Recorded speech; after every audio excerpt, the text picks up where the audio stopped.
Қуаныш Мұхамедов атындағы номер 2 жалпы орта білім беретін мектептің 3-ші А сынып оқушысы Абдуғашин Раянамын.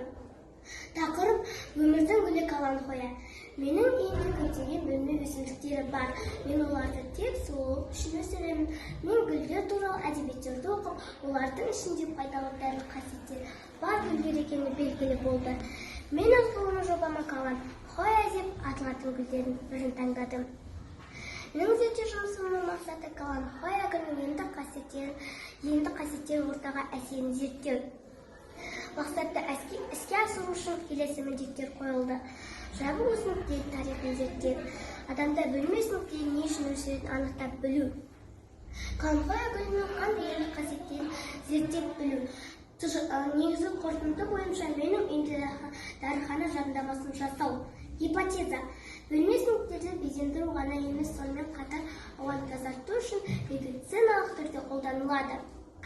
Жұмыстың жаңалығы: бұл жобаны зертханалық жұмыстар жүргізу арқылы мәліметтер жинаумен бірге Каланхоя гүлінің адам денсаулығына пайдалы екені белгілі болды.